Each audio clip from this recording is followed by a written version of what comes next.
ஹரே கிருஷ்ணா. 16வது அத்தியாயம் தெய்வீக மற்றும் அசுர இயல்புகள் பற்றி தான் நம்ம இந்த அத்தியாயத்தில் பார்க்க போகிறோம்.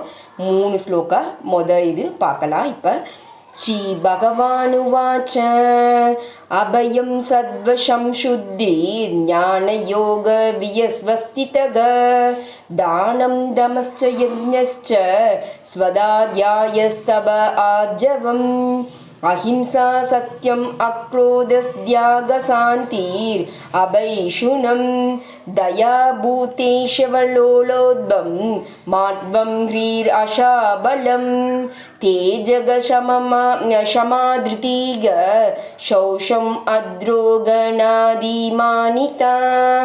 பவந்தி சம்பதம் தெய்வீம் அபிஜாதஸ்ய பாரத. 15வது அத்தியாயத்தில் ஆரம்பத்தில் ஜட உலகம் என்னும் அரச மரம் பற்றி விளக்கப்பட்டது. அதிலிருந்து வெளிவரும் உபவேறுகள் தான் உயிர்வாளிகளின் மங்களமான அமங்கலமான செயல்களுக்கு ஒப்பிடப்பட்டது. தேவர்களையும் அசுரர்களையும் பற்றி 9வது அத்தியாயத்தில் விளக்கப்பட்டது.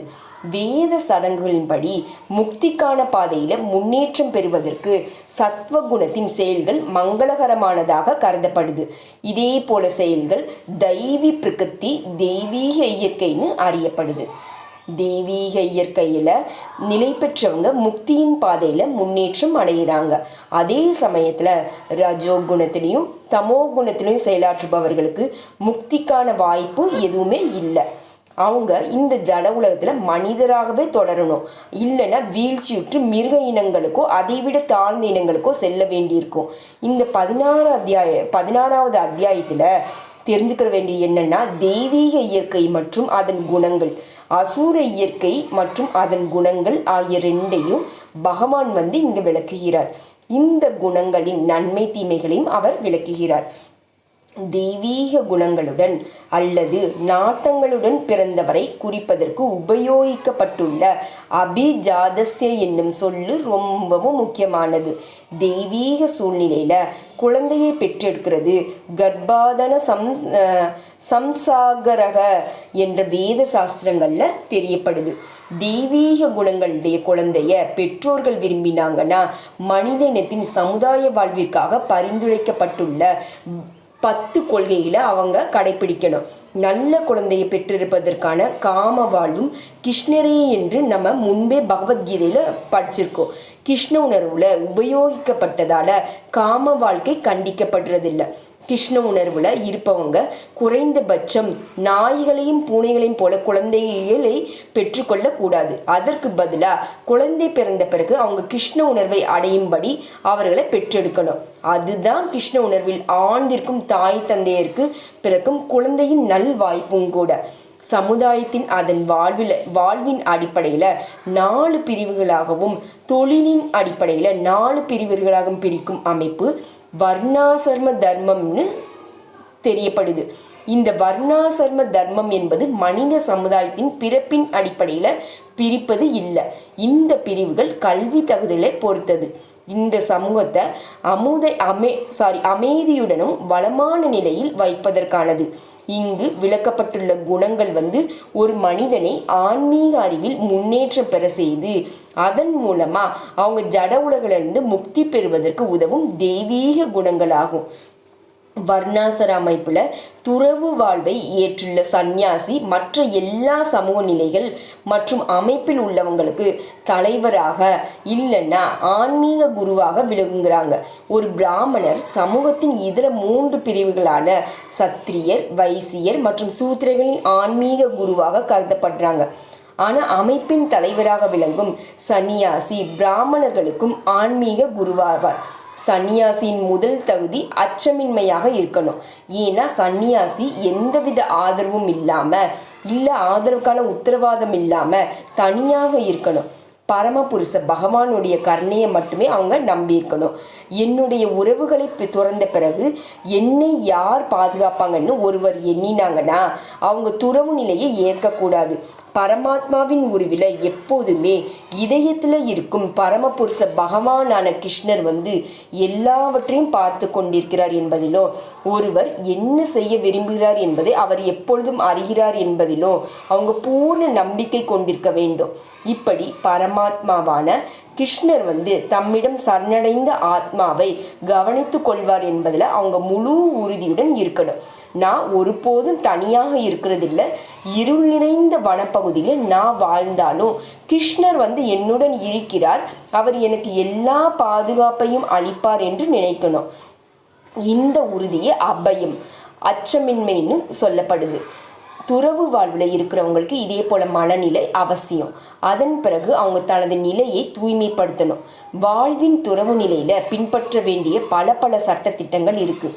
அவை எல்லாவற்றிலும் முக்கியமானதாக பெண்ணுடனான நெருங்கிய உறவுகள் எல்லாவற்றையும் ஒரு சன்னியாசி வந்து தவிர்க்கணும். தனி இடத்துல ஒரு பெண்ணுடன் பேசுவதற்கு கூட அவர் தடுக்கப்படுகிறார். சன்னியாசிகளுக்கு இலக்கணமாக திகழ்ந்த பகவான் சைத்தன்யர் பூரியில் இருந்தபோது அவரது பெண் பக்தர்கள் தங்களது மரியாதைகளை சமர்ப்பிக்க கூட அவருக்கு அருகில் நெருங்க முடியாது. தூரமான இடத்திலிருந்து விழுந்து வணங்குமாறு அவர்கள் அறிவுறுத்தப்பட்டனர்.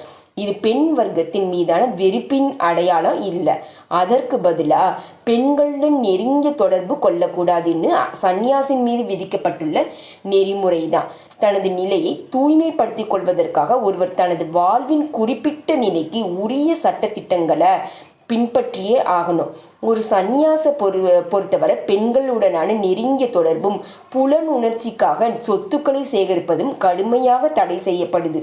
சீர்மிகு சந்நியாசியான பகவான் சைத்தன்யரின் வாழ்விலிருந்து அவர் பெண்களின் விஷயத்துல மிகவும் உறுதியுடன் எவ்வளோ உறுதியுடன் இருந்தார் என்பது நமக்கு தெரியும்.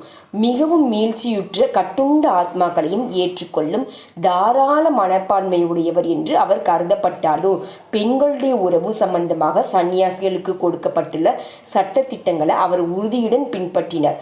அவரது நெருக்கமான சகாக்களில் ஒருவரான சோட்டா ஹரிதாஸ் அவரது இதர நெருக்கமான அந்தரங்க சகாக்களுடன் இணைந்து பகவான் சைத்தன்யரிடம் சங்கம் கொண்டிருந்தார். ஆனால் எப்படியோ ஒரு முறை சோட்டா ஹரிதாசர் ஒரு இளம் பெண்ணை காம உணர்வுடன் பார்க்க நேர்ந்தது. உடனடியாக பகவான் சைத்தன்யர் அவரை தமது அந்தரங்க சகாக்களின் குழுவிலிருந்து விலக்கிவிட்டார். அவ்வளவு உறுதியுடன் இருந்தார் பகவான் சைத்தன்யர். அவர் சொன்னார், ஜட இயற்கையின் பிணைப்பிலிருந்து விடுபட்டு ஆன்மீக இயல்பிற்கு தன்னை உயர்த்தி கொண்டு முழு முதற் கடவுளின் திருநாட்டிற்கு திரும்பி செல்ல விருப்பமுடைய எவரும் பௌதீக சொத்துக்களையும் பெண்களையும் புலன்பத்தின் எண்ணத்துடன் பார்க்கக்கூடாது. அவர்களை அனுபவிப்பது என்பதல்ல, புலனின்ப எண்ணத்துடன் அவர்கள் பார்த்தல் கூட மிகவும் கண்டிக்கப்படுகிறது. அதே போல தவறான ஆசைகளை அனுபவிப்பதற்கு முன்பு அந்த நபர் தற்கொலை செய்து கொள்வது சிறந்தது. இது எல்லாமே தூய்மைப்படுத்திக் கொள்வதற்கான முறையாகும். அடுத்த விஷயம் ஞான யோக வியவஸ்தித அறிவை விருத்தி செய்வதில் ஈடுபடுவதுதான். ஆன்மீக முன்னேற்றம் என்னும் தங்களது உண்மை வாழ்வை மறந்துவிட்ட குடும்பஸ்தர்களும் மற்றவர்களும் ஞானத்தை விநியோகிப்பதே சன்னியாசியின் வாழ்வாகும். ஒரு சன்னியாசி தனது வாழ்க்கைக்காக வீடு வீடாக சென்று பிச்சை எடுக்கணும். இருந்தாலும் அவர் ஒரு பிச்சைக்காரர் என்று பொருள் இல்லை. தெய்வீகத்தில் நிலை பெற்றுள்ள ஒருவரது குணங்களின் பணிவும் ஒன்றாகும். இதே போல தாழ்வான அடக்கத்துடன் சன்னியாசி வீடு வீடாக போறார். உண்மையிலே பிச்சை எடுக்கும் நோக்கத்துடன் இல்லை. அதற்கு பதிலாக குடும்ப வாழ்வில் உள்ளவர்களை கண்டு அவரது கிருஷ்ண உணர்வுக்கு எழுப்புவதற்காகவே. இதுதான் சன்னியாசியின் கடமை. அவர் உண்மையான முன்னேற்றம் பெற்ற நபராகவும் தனது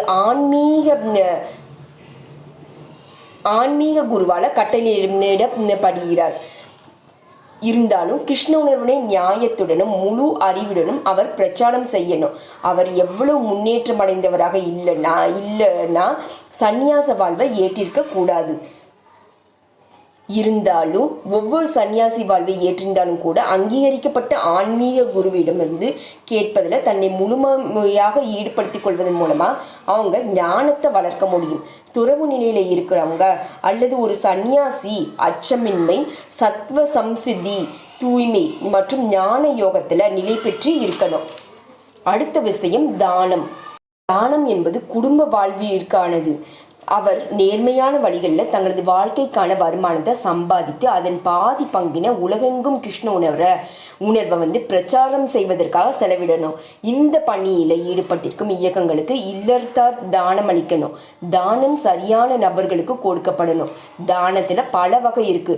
சத்வ, ரஜோ மற்றும் தமோ குணத்தில் செய்யப்படுபவை இது பிறகு விளக்கப்படும். சத்வ குணத்தில் தானம் சாஸ்திரங்களின் பரிந்துரைக்கப்படுது. ஆனால் ரஜோ குணத்திலையும் தமோ குணத்திலையும் செய்யப்படும் தானங்கள் உணவுகள் வந்து பரிந்துரைக்கப்படலை. ஏன்னா அவை வெறும் பண விரியந்தான். கிருஷ்ண உணர்வினை உலகெங்கும் பிரச்சாரம் செய்வதற்காக மட்டும்தான் தானம் கொடுக்கப்படணும். அதே போல தானம் சத்வகுணத்தை சார்ந்தது. தம என்பதை பொறுத்தவரை தமன சுய கட்டுப்பாடு. இது தர்மத்தின் படிவாலும் அனைவருக்கும் உரியது. இருந்தாலும் குறிப்பாக கிறிஸ்தவர்களுக்கானதாகும். கிறிஸ்தவருக்கு மனைவி இருக்கும் பொழுதும் அவர் தனது புலன்களை காம வாழ்வில் தேவையில்லாமல் உபயோகிக்கக்கூடாது. இல்லறத்தாருக்கும் காம வாழ்வில் கட்டுப்பாடுகள் இருக்கு. குழந்தைகளை பெற்றுக்கொள்வதற்காக மட்டுமே அவங்க அதில் ஈடுபடணும். அவங்க குழந்தைகள் தேவையில்லை என்றால் அவங்க மனைவியுடன் காம வாழ்வை அனுபவிக்க கூடாது. கருத்தடை முறைகள் அல்லது இதர கொடூர முறைகளின் மூலம் குழந்தைகளின் பிறப்பை தடுத்து நவீன சமுதாயம் காம வாழ்வினை அனுபவிக்குது. இது தெய்வீக குணம் இல்லை, அசுரத்தனம். யாராவது ஆன்மீக வாழ்வில் முன்னேற்றம் பெற விரும்பினாங்கன்னா இல்லறத்தனாக இருந்தாலும் சரி அவங்க தனது காம வாழ்வினை கட்டுப்படுத்துறது அவசியம். கிருஷ்ணருக்கு தொண்டு செய்வதற்கான நோக்கம் இல்லாமல் அவங்க குழந்தையை பெற்றுக்கொள்ளக்கூடாது. ஒருவனால் கிருஷ்ண உணர்வால் வளரப்போகும் குழந்தைகளை பெற்றுக்கொள்ள முடிஞ்சா அவங்க நூற்றுக்கணக்கான குழந்தைகளை பெறலாம். ஆனால் இந்த தகுதி இல்லாமல் வெறும் புலனின்பத்தில் ஈடுபடக்கூடாது. இல்லறத்தவர்களால் செய்யப்படும் மற்றொரு செயல் வந்து யாகம். ஏன்னா யாகம் செய்வதற்கு பெருமளவில் பணம் தேவைப்படுது. வாழ்வின் மற்ற நிலைகளில் இருப்பவர்களை பிரம்மச்சாரிகள், வனப்பிரசதர்கள், சன்னியாசிகளிடம் பணம் இருக்காது. அவர்கள் யாசித்து வாழ்பவங்க. ஏன்னா பலவிதமான யாகங்கள் செய்து குடும்பத்தினர்களுக்கானது. அவர்கள் வேத இலக்கியங்களில் விதிக்கப்பட்டிருக்கும் அக்னிஹோத்திர யாகம் முதலியவற்றை செய்யணும்.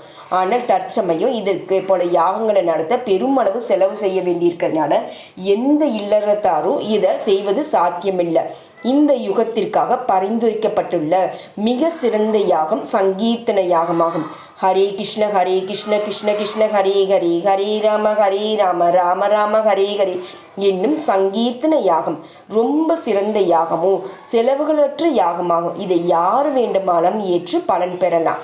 எனவே தானம், புலனடக்கம், யாகம் செய்கிறது இந்த 3 விஷயங்களுக்கும் இல்லறத்தர்களுக்கு ஆனது. அடுத்த ஸ்வாத்தியாயா வேத கல்வி. இது பிரம்மச்சாரிகளுக்கானது. பிரம்மச்சாரிகள் பெண்களுடன் எந்த விதமான தொடர்பு வைத்து கொள்ளக்கூடாது. அவங்க காமமற்ற வாழ்வு வாழ்ந்து ஆன்மீக ஞானத்தை வளர்ப்பதற்காகவே வேத இலக்கியங்களை கற்பதில் தங்களது மனதை ஈடுபடுத்தணும். இதுதான் ஸ்வாத்தியாயா எனப்படும். தபஸ் தவம் ஓய்வு பெற்ற வாழ்வினருக்கு உரியதுதான். ஒருவர் தனது வாழ்நாள் முழுவதும் இல்லறத்திலேயே இருக்கக்கூடாது. பிரம்மச்சரியம், கிரகஸ்தம், வனப்பிரஸ்தம், சந்நியாசம் என்று வாழ்வுல 4 பிரிவுகள் இருக்கு என்பதை எப்பொழுதும் நினைவில் கொள்ளணும். அதனால தான் கிரகஸ்த வாழ்விற்கு பிறகு ஒருவர் ஓய்வு பெறணும். ஒருவர் 100 வருடங்கள் வாழ்வதாக இருந்தால் 25 வருடங்கள் மாணவ வாழ்விலோ, 25 வருடங்கள் குடும்ப வாழ்விலோ, 25 வருடங்கள் ஓய்வு பெற்ற வாழ்விலும், மீதமுள்ள 25 வருடங்கள் துறவு வாழ்விலும் கழிக்கணும். இதுதான் வேத தர்மத்தின் ஒழுங்கு நெறிமுறைகளாகும். குடும்ப வாழ்விலிருந்து ஓய்வு பெற்ற மனிதன் உடல், மனம் மற்றும் நாக்கின் தவங்களை புரியணும். இதுதான் தபஸ்ய வர்ணாசிரம தர்மத்தின் சமூகம் முழுவதும் தவம் புரிவதற்கானது. தவம் இல்லைன்னா எந்த மனிதனும் முக்தி அடைய முடியாது. வாழ்வில் தவத்திற்கான எந்த அவசியமும் இல்லை. ஒருவர் கற்பனை செய்து கொண்டே சென்றால் எல்லாம் நன்றாகிவிடும்னு கொள்கை வேத இலக்கியத்திலேயோ பகவத்கீதையிலோ பரிந்துரைக்கப்படுறது இல்லை. பெருமளவு சீடர்களை சேர்க்க முயலும் போலி ஆன்மீகவாதிகள் இதே போல கொள்கைகளை உற்பத்தி செய்கிறாங்க. சட்டத்திட்டங்களும் நெறிமுறைகளும் இருந்தால மக்கள் கவரப்பட மாட்டாங்க. அதனால தான் படம் காட்டப்படுவதற்காக மதத்தின் பெயரில் சீடர்களை பெற விரும்பும் நபர்கள் வந்து தங்களது சீடர்களின் வாழ்க்கையிலும் சரி, தங்களது வாழ்க்கையிலும் சரி எதே போல சட்டத்திட்டங்களையும் விதிக்கிறதில்லை. ஆனால் அதே போல முறைகள் வேதங்களில் அனுமதிக்கப்படுறதில்லை. எளிமை என்னும் பிராமண குணத்தை பொறுத்தவரை இது ஒரு குறிப்பிட்ட ஆசிரமத்தை சேர்ந்தவர்களுக்கு இல்லாமல் பிரம்மச்சரிய, கிரகஸ்த, வனப்பிரஸ்த, சந்நியாச ஆசிரமங்களில் வாழும் அனைவருக்கும் உரிதானது. ஒருவர் மிகவும் எளிமையாகவும் ஒளிவு மறையின்றியும் வாழ வேண்டும். அகிம்சைனா எந்த ஒரு உயிர்வாளியின் வாழ்க்கை பரிமாணத்தையும் தடுக்காமல் இருப்பது. உடல் கொல்லப்பட்ட பிறகு ஆன்ம பொறி ஒருபோதும் மரணமடைகிறது இல்லை என்பது காரணத்தினால மிருகங்களை புலனுணர்ச்சிக்காக கொள்வதில் எந்த தீங்கும் இல்லைன்னு ஒருவர் எண்ணக்கூடாது. போதுமான அளவு தானியம், பழம், பால் ஆகிய இருக்கும் போதிலும் மிருகங்களை உண்பதில் மக்கள் வந்து மயங்கியிருக்காங்க. மிருகங்களை கொல்வதற்கு எந்த அவசியமும் இல்லை. இந்த விதி அனைவருக்கும் பொருந்தக்கூடியது. வேறு வழியே இல்லை என்ற பட்சத்தில் மிருகத்தை கொல்லலாம். இருந்தாலும் அது யாகத்தில் சமர்ப்பிக்கப்படணும். எப்படியானாலும் தேவையான அளவு உணவு மனித சமுதாயத்தில் இருக்கும்போது ஆன்மீக உணர்வில் முன்னேற்றம் அடைய விரும்பும் நபர்கள் நிச்சயமாக மிருகங்களுக்கு தீங்கிழைக்க கூடாது. உண்மையான அகிம்சைன்னா யாருக்கும் தத்தமது வாழ்வின் முன்னேற்றத்தில் தொல்லை கொடுக்காம இருப்பதுன்னு பொருள். மிருகங்கள் ஒரு வகையான மிருக இனத்திலிருந்து மற்றொன்றுக்கு மாறுவதனால அது தமது வாழ்வின் பரிணாம வளர்ச்சியில் முன்னேற்றி கொண்டிருக்குது. ஒரு குறிப்பிட்ட மிருகம் கொல்லப்படும் போது அது முன்னேற்றம் தடுக்கப்படுது. ஒரு குறிப்பிட்ட உடலில் உள்ள மிருகம் இதைய நாய்கள் அல்லது இத்தனை வருடங்கள் அந்த உடலில் தங்கியிருக்க வேண்டும்னா நேரம் வருவதற்கு முன்னாடி கொல்லப்பட்டதுன்னா அந்த மிருகம் மற்றொரு இனத்திற்கு மாற்றப்படுவதற்கு பதிலாக தன்னுடைய எஞ்சிய நாட்களை பூர்த்தி செய்வதற்கான அதே இனத்திற்கு திரும்ப வரணும். அதனால தான் வெறும் நாவை திருப்தி செய்வதற்காக அவற்றின் முன்னேற்றம் தடுக்கப்படக்கூடாது. இதுதான் அகிம்சைன்னு சொல்லப்படுது. சத்தியம், சுய நோக்கத்திற்காக ஒருவர் உண்மையான திரிக்கக்கூடாது என்பதை இந்த சொல்லின் பொருள். வேத இலக்கியங்களில் சில கடினமான உரைகள் இருக்குது. ஆனால் இவற்றின் பொருளையும் நோக்கத்தையும் அங்கீகரிக்கப்பட்ட ஆன்மீக குருவிடமிருந்து கற்றுக்கொள்ளணும். இதுதான் வேதங்களை புரிந்து கொள்வதற்கான முறை. ஸ்ருதின்னா அதிகாரம் பெற்ற நபரிடமிருந்து கேட்டறியப்படுவதுன்னு பொருள். தனது சுய நோக்கத்திற்காக ஏதாவது ஒரு அர்த்தத்தில் விளக்கம் கொடுக்க கூடாது. பகவத்கீதையின் மூல ஸ்லோகங்களுக்கு தவறான அர்த்தம் கற்பிக்கும் கருத்துரையாளர்கள் பலரும் இருக்காங்க. சொல்லின் உண்மையான பொருள் விளக்கப்படணும். அது அங்கீகரிக்கப்பட்ட ஆன்மீக குருவிடமிருந்து கற்றுக்கொண்டதாக இருக்கணும். அக்ரோதன்னா கோபத்தை கட்டுப்படுத்துறதுன்னு பொருள். கிளர்ச்சிகளுக்கு மத்தியிலும் ஒருவர் பொறுமையுடன் இருக்கணும். ஏன்னா ஒரு முறை கோபப்பட்டாலும் அவரது உடல் முழுவதும் களங்கமடையுது. கோபம் என்பது ரஜோகுணம் மற்றும் காமத்தின் படைப்பு தான். அதனால தான் தெய்வீகத்தில் நிலை பெற்றவங்க கோபத்திலிருந்து தன்னை பாதுகாக்கணும். அபைஷுனம் என்றால் அவசியம் இல்லாமல் பிறரிடம் குற்றம் காணவோ அவர்களை திருத்தவோ கூடாது என்று பொருள். திருடனை திருடன் என்று கூறுவது குற்றம் காண்பதல்ல என்பது உண்மையே. ஆனால் நேர்மையான மனிதனை திருடன் என்று சொல்வது ஆன்மீக வழியில் முன்னேறி கொண்டு இருப்பவருக்கு ரொம்ப ஆபத்தானது.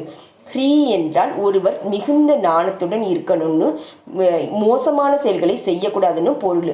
அசாபலம், மன உறுதினா ஒருவர் தனது முயற்சியில் கிளர்ச்சி அடையவோ விரக்தி அடையவோ கூடாதுன்னு பொருள். சில முயற்சிகளில் தோல்வி இருக்கலாம், ஆனால் அதற்காக அவங்க வருத்தப்படக்கூடாது. பொறுமையுடனும் உறுதியுடனும் முன்னேற்றம் பார்க்கணும். இங்குள்ள தேஜஸ் என்னும் சொல்லு சத்திரியர்களுக்கானது. அவர்கள் எப்போதும் மிகவும் பலசாலிகளாக பலவீனமானவர்களுக்கு பாதுகாப்பு கொடுக்கக்கூடியவர்களாக இருக்கணும். அகிம்சைவாதிகளாக தங்களை காட்டிக்கொள்ளக்கூடாது. ஹிம்சை தேவைப்பட்டால் அவர்கள் அதனை வெளிப்படுத்தணும். இருந்தாலும் தனது எதிரிகளை கட்டுப்படுத்தும் திறன் வாய்ந்தவங்க குறிப்பிட்ட சூழ்நிலையின் கீழ் மன்னிப்பு வழங்கலாம். சிறிய குற்றங்களை அவங்கள மன்னிக்கலாம். சௌசம் என்றால் தூய்மைன்னு பொருள். மனதிலும் உடலிலும் மட்டுமில்லாமல் தனது நடத்தைகளிலும் ஒருவர் தூய்மையாக இருக்கணும். இது முக்கியமாக வியாபாரிகளுக்கானது. அவர்களது கருப்பு சந்தையில் ஈடுபடக்கூடாது. நாதி மானிதா மரியாதையை எதிர்பார்க்காம இருக்கிறது. இது வேத நெறிமுறைகளின்படி 4 வர்ணங்களில் தாழ்ந்து பிரிவாக கருதப்படும் தொழிலாளி வகுப்பினரான சூத்திரர்களுக்கு ஏற்றது. அவர்கள் தேவையற்ற பெருமையும் கர்வமும் இல்லாமல் தங்களது சுயநிலையில் இருக்கணும். சமூக நிலையை தக்க வைப்பதற்காக உயர் வகுப்பினர்களுக்கு மதிப்பு கொடுத்தல் சூத்திரர்களின் கடமை. இது குறிப்பிடப்பட்டுள்ள 26 குணங்களும் தெய்வீக குணங்களாகும். பல்வேறு வர்ணம் மற்றும் ஆசிரமத்திற்கு ஏற்றாற் போல இது விருத்தி செய்து கொள்ளப்படணும். இதன் விளக்கம் என்னன்னா, ஜட சூழ்நிலையில் துன்பமயமானது என்றாலும் எல்லா பிரிவுகளை சேர்ந்த மனிதர்களாலும் இந்த குணங்கள் வளர்க்கப்பட்டால் பின்னர் படிப்படியாக ஆன்மீக உணர்வின் உயர்தளத்துக்கு உயர்த்துவது சாத்தியம். ஹரே கிருஷ்ணா.